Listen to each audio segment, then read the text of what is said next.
A special thank you to each of our subscribers who make this channel possible. Here's today's story. In a significant diplomatic incident, Japan's newly appointed conservative leader, Prime Minister Sanae Takaichi, has ignited tensions with China by suggesting that any aggressive move by Beijing against Taiwan could provoke a military response from Japan. This statement, made during a parliamentary committee meeting on November 7th, has drawn sharp criticism from Chinese officials and has raised concerns about the stability of relations between the two nations. Takaichi's comments mark a departure from the more cautious approach of her predecessors, who, while expressing concern over China's increasing assertiveness towards Taiwan, refrained from outlining specific military responses. The Prime Minister's assertion that a Chinese naval blockade or any hostile action against Taiwan could trigger a Japanese military response has escalated tensions, particularly given China's long-standing position that Taiwan is a domestic issue and any foreign interference is unacceptable. The diplomatic fallout was immediate. China's foreign and defense ministries, along with state media, reacted strongly to Takaichi's remarks.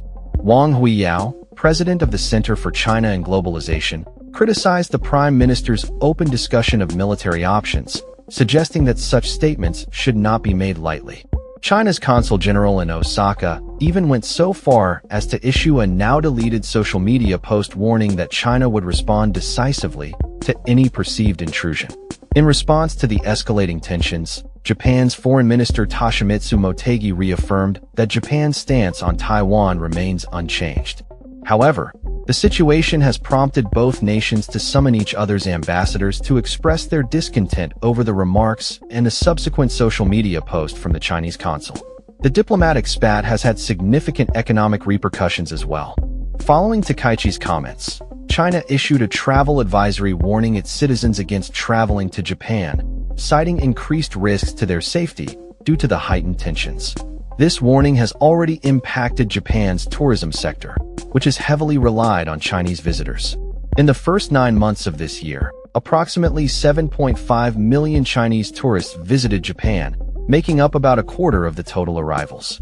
The Japanese stock market reflected the immediate economic impact, with shares in airlines and retail companies taking substantial hits. Notably, department store chain Isetan Mitsukoshi saw a decline of over 11%, while Japan Airlines and Uniqlo's parent company, Fast Retailing, also experienced significant drops.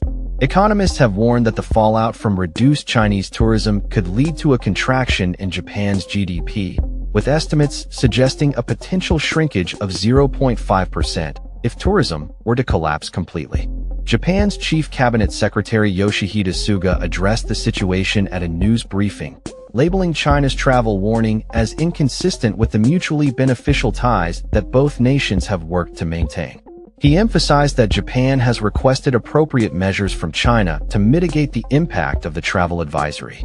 In an effort to de-escalate the situation, Japan's top official for Asia-Pacific affairs, Masaaki Kanai, is set to travel to China for discussions aimed at reducing tensions. Kanai is expected to clarify that despite Takaichi's comments, Japan's security policy remains unchanged, and the country is committed to maintaining stability in the region. The broader implications of Takaichi's remarks are significant, as they highlight Japan's evolving security posture in response to perceived threats from China. The Prime Minister, a known supporter of Taiwan, has called for an acceleration in military spending, viewing China's actions as a growing threat to regional security. This shift in Japan's defense strategy raises questions about the future of its military capabilities and its role in collective security arrangements, particularly in relation to the United States. As tensions continue to simmer, the international community will be closely monitoring the developments between Japan and China, especially as both nations navigate their complex relationship in the context of regional security dynamics.